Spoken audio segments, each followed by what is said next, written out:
Hello everybody, the Great Dino Ranger here again, back with another review. Continuing on with the Christmas reviews, we have the brand new Jurassic World Hammond Collection True FX Sinoceratops. Now this is a Hammond Collection figure that I was hoping for a long time for Mattel to make, because I personally really loved the Sinoceratops in the franchise. And I remember all the hype that we've gotten, I just remember the times when this dinosaur was first revealed for Fallen Kingdom. I love Fallen Kingdom in general, and this Ceratopsian is very unique to the franchise. Not only just species, but in design, because its design is very interesting, but very unique and stands out with all the other Ceratopsians that we've gotten in the franchise. So I'm really happy that Mattel's finally made a Hammond Collection Sinoceratops, and this figure looks awesome. Now I can already tell with it in the box, it's definitely on the smaller side, so something similar to your Hammond Collection Triceratops and Ankylosaurus. So it's not big where it's going to be taking on your Carnotaurus, but overall, just for the figure itself, it looks awesome. And it comes with extra pieces like a full-on fixed horn and not a broken one, and a closed mouth feature. This is awesome. And I can't wait to see what Mattel does in the future for all these accessories for other dinosaurs, because there are a lot of other movie dinosaurs that Mattel has yet to make for the Hammond Collection. So yeah, I'm really psyched to have this Sinoceratops in the Hammond Collection line. This is obviously Mattel's best Sinoceratops figure that they've made, period. So taking a look at the box right here, it's pretty much your standard Hammond Collection box with the T-Rex logo, True FX logo right there, a beautiful render of the Sinoceratops right there, looking awesome. I just love how it just has holes in its frill. Like it's just such a unique looking Ceratopsian. You can definitely tell how this one's definitely genetically modified compared to a real Sinoceratops, which is pretty interesting to think about. This is Jurassic World Hammond Collection Sinoceratops. It says Hammond Collection on the side. Here on the other side it says Hammond Collection, Jurassic World Fallen Kingdom, because that was its first movie appearance. Then you got a nice little picture from the film of the Sinoceratops over a paralyzed Owen Grady during the close to the eruption sequence in Fallen Kingdom, and a nice little description that reads, "A broken-horned Sinoceratops creeps up on a paralyzed Owen Grady. It bends down to his face with a tongue full of mucus-dripping saliva, then stomps the ground and turns away as burning lava approaches." So that's awesome. Basically just recapping that whole scene from the movie, which is really cool. I love when Mattel does things like this, when they just have a little description of the dinosaur you're getting and the movie it's from, because I just think that's just really special to the figure that you're getting. I know they didn't do this with the Mosasaurus and Ornitholestes, but when they do it for an actual movie species, it just works so well, and I love that. So on the back you got the Hammond Collection Sinoceratops, the same description, Fallen Kingdom, Mattel, some other information down here, True Effects, premium details for enhanced realism, and some nice shots of the figure in various poses. And yeah, this figure just looks awesome, and I cannot wait to open it up and fiddle around with it. Also on the top you got the Jurassic World logo up there, and yeah, that's pretty much it for the packaging. So let's go ahead and open this awesome figure out.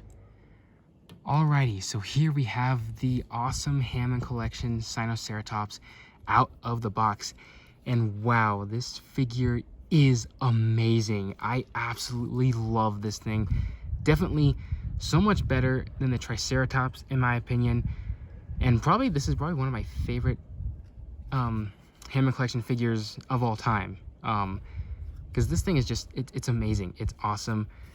I just love everything about it, the sculpt, the design, the colors. Mattel knocked it out of the park in making this one as accurate as possible to the Sinoceratops seen in the films, a lot more than their previous releases from the main line.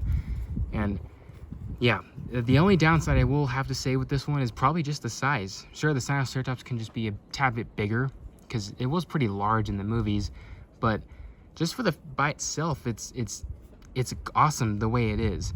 So yeah, I just love everything about it. And again, Fallen Kingdom, I have a soft spot for that movie, so just kind of seeing this in hand, kind of a more better Sinoceratops, it's just kind of special to me.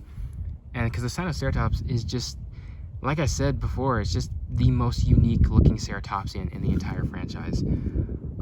Which another thing too, you can kind of tell how originally the Sinoceratops was meant to be a Pachyrhinosaurus in the movie, which at first you can definitely tell because it's got some rhino looking attributes to it. Like it's got the lines here around the nose, it's got that more roundish looking head, it's got that certain sculpting on the body that's kind of more reminiscent to the rhino. Like these parts of the arms and the legs are kind of like this bumpy looking texture, kind of like the texture you see on an Indian rhino. And then the feet are also very rhino-like as well. So I guarantee you, story-wise within the franchise, you could say that this Sinoceratops was definitely mixed in with maybe Pachyrhinosaurus DNA, but also a lot of rhinoceros DNA. Which even if this guy was meant to be Pachyrhinosaurus, it would just make a lot of sense how it would have some rhino DNA in it. Plus, it's got these little horns here on the center of the frill, which is an only characteristic seen in Pachyrhinosaurus. So that's just really cool. And then obviously when you got a horn like that, that just looks like a rhino right there. Basically a rhino dinosaur hybrid is essentially what the Sinoceratops is. But anyways, the detail on this figure is just amazing. It's awesome. You can just see the sculpt work on this head is just so lifelike. It looks just like how it is in the film, but the horn, the creases and the scales and the wrinkles, it just looks amazing. And the horns are all nice and accurate too. You got some large ones, some small ones, all kind of bent in different areas. And just some really nice detail all over the head right here, especially on the top. You got some larger scales. Just amazing. Some wrinkles around the eyes. And the frill too also has a very unique looking shape to it. It's not like a full-on half circle or anything. It's just kind of like more oval-like. So it's kind of more up and it kind of curves in a weird way.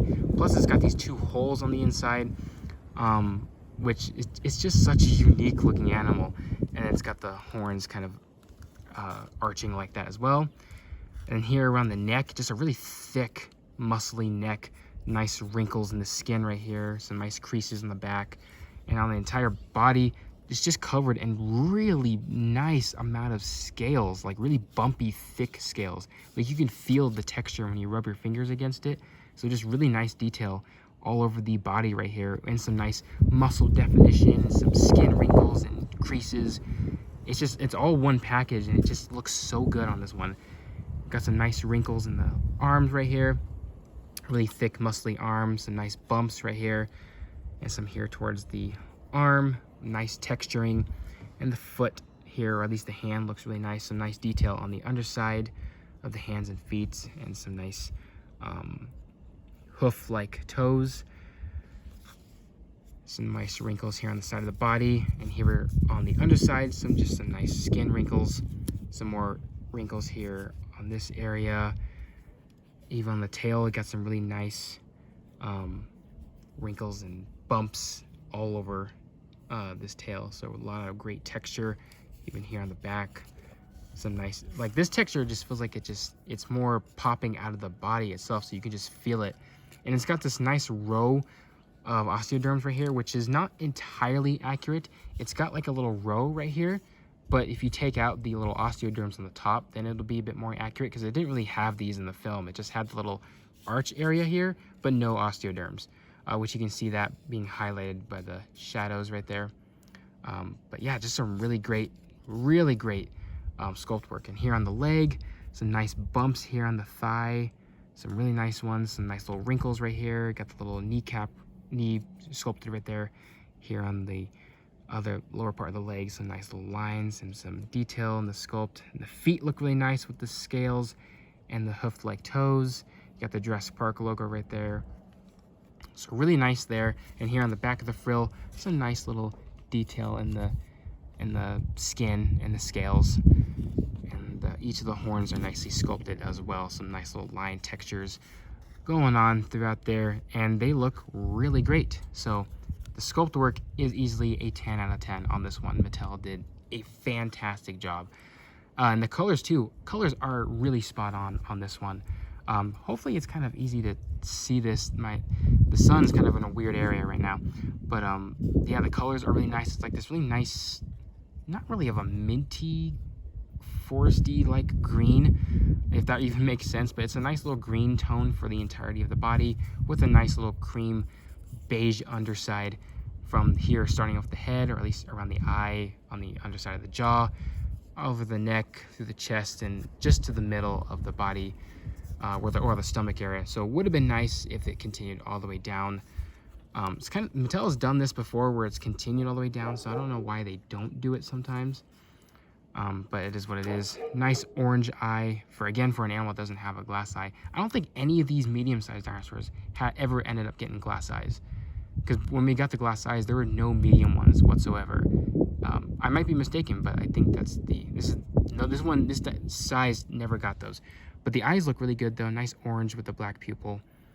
And you got some nice, almost like a creamy beige for the stripes up top, which look nice, and those continue all the way down, just to the halfway down the tail.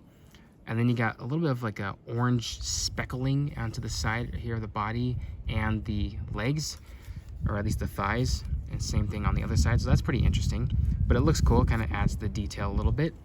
And then the head sculpt, this is where the majority of the figure shines. You got the signature patterns on its frill, on the frill holes, which again, the skull is very unique and weird on this Ceratopsian.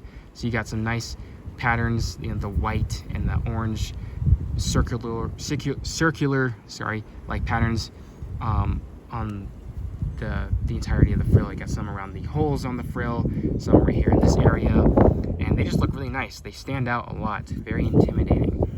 And then all of the horns all over the entire frill, including the little cheek horns right here, are all painted in like this kind of orangish beige color, a bit more darker than the ones you get on the stripes right here. And to have them all painted, it just looks so good. You don't get a lot of that on a lot of Mattel figures. Sometimes they don't paint all these little ones, but Hammond Collection, they did a fantastic job, and it looks great. Even here on the one horn right here, the big one looks really great. It's got some nice little brown for the tip of it. Would have been nice to kind of see a little bit of that on all of these horns, because I think the Sinoceratops in the film had all of those. But it's no big deal. And you got a bit of a kind of like a more pale brown for the beak, so that itself is really great. So a lot of great colors. Oh, and that same brown for the claws on the hands and feet. So the colors and the sculpt is just, it's unbelievable on this one. So I really do love this one a lot. Articulation wise, the head can go up about that far, so you can kind of make it look up, and then it can go down. So that actually looks really cool. But it can also move side to side, as you can see here. So you're gonna kind of make it look to the side like it's just looking around. But it can also slightly rotate. Mine can really rotate about that far, and on the other side about that far. I won't force it any further, but still really nice head articulation. And then here at the arm, it's very stiff, but you can pivot in and out, and it can move. Again, very stiff. I don't want to force it though. Okay, but anyways, I don't want to force it, but it can move forward and backwards. Here, this part of the elbow joint can move forward and backwards just like that, and it can rotate. And same with the hands, can move forward and backward as well. So you can get some nice little poses with this dinosaur, and they can also spin or rotate. Same can go with the other side as well. And then here on the hind leg, can also pivot in and out, and it can move forward and backwards. And then here at the knee joint, forward and backwards as well, kind of stiff. And that one can also rotate. And then here at the ankle or the foot, can just move up and down as well as rotate. So really nice articulation on this one. And then the tail, made of a softer rubbery material. It can just move up and down as well as left or right, and it can twist a little bit, not very much. And it also has a bendy wire in it, so you can position that however you would like. And that's pretty much it for articulation. Now you get some of the cool things. It does come with accessories. It comes with a different mouthpiece and a different horn piece, which I actually ended up changing on this one before doing the review. So you can change it between a fixed fully complete horn like this, or a chipped broken horn on here. So I can show you how that works. You just basically simply just take this off. It's just a little piece you can stick on. That's where you can put it. And actually, you can just put like a little nose boss right here, and then you got yourself a Pachyrhinosaurus to some degree. And the horns here are made of a softer, rubbery material. Same with the cheek horns and these 3 horns on the top. Everything else is kind of a harder plastic that's painted.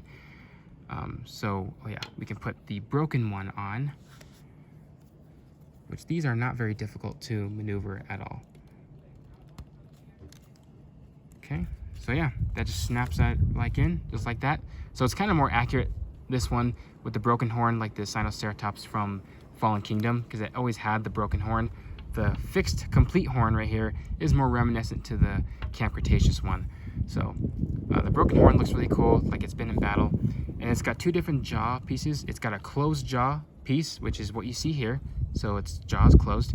And you got one with its mouth open, with its tongue sticking out, so you can recreate that scene where it's licking Owen's face from Fallen Kingdom. I like this a lot better than having just some weird off-looking articulated jaw, because Mattel sometimes doesn't do very good articulated jaws on herbivores, unless it's like a giant sauropod. But they do really good on carnivores. So I do like this a lot. And simply, you just take this off. Kind of harder with the ones with the closed beak, because it's kind of like way in there, so you have to like pull it down. You don't want to mess it up too bad because you don't want to break anything. But yeah, see, just comes out just like that, and there's a hole in the side there. The inside of the mouth is painted in like this fleshy color. Same with the tongue. So it just looks really weird without any jaw. But then you can just put this little piece in there. Just snap it in. Make sure it's in. Oops, I hit the camera. And I believe that is it. Yeah, so there you go. You have the jaw slightly open on this one, and you can see the tongue sticking out. So it does look really cool. You get like some cool little combinations you can do with the Sinoceratops. So I like that a lot. For size comparison, here we got Henry Loomis. So it's definitely not the biggest ceratopsian. It should have been much bigger than this. But for the most part, it is what it is. We'll also compare it to many other things. First of all, a classic. Here we have the Carnotaurus, which obviously you have to compare these two because these two fought in Fallen Kingdom.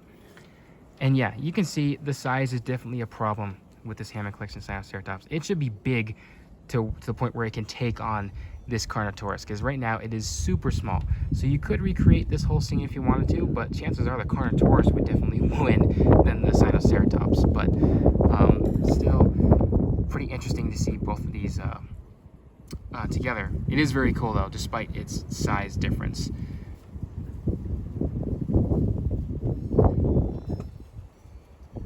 Next up, we'll compare it. Next up, we'll compare it with the Triceratops. This is the only other ceratopsian we've gotten from the Hammond collection, and they are roughly the same size. The Triceratops is just a tad bit taller because it's got more of an arch on its back, but they're roughly the same size.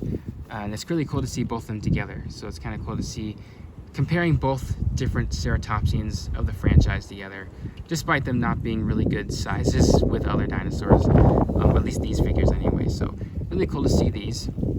And now the biggest comparison I wanted to do, aside from the Carnotaurus, is comparing it with Mattel's very first Sinoceratops. No, I'm not going to do that Pachyrhinosaurus Sinoceratops wannabe from Fallen Kingdom, because that one was obviously a Pachyrhinosaurus and not a Sinoceratops. Here we got an official Sinoceratops from Mattel, and you can see both of these, how different they are. This one's definitely much more movie accurate, but this one is actually surprisingly a lot bigger. It's a lot more of an impressive size, I would say, than the Hammond Collection one, because it's a lot more longer, it's a lot more taller, the head is huge. So this one's much more compatible with fighting a Carnotaurus than this one, but really cool to see the difference in just the sculpt and everything. And this one was really good for when it came out, but this one is just so much better. You can see the difference in the heads. The horn here is definitely a lot more longer. You can just definitely see just how similar they are. And one of the things that bugged me on this one is that this one didn't have the center horn in the middle. It's only just had the two, whereas the new one has the center horn. So that's really cool. You can kind of have like the much more better, superior version of the Sinoceratops. And yeah, these two just look really cool together despite their differences. So that's about to wrap it up for this review, everyone. I hope you guys enjoyed it. I highly recommend getting this Sinoceratops figure if you can find it at Target. Is just such an awesome figure, and it's definitely worth getting it for sure, despite the size, or if you even like this design despite it not being inaccurate. But yeah, I highly recommend it. So hope you guys enjoyed this review. Like, comment, subscribe, and I'll see you guys again for the next video.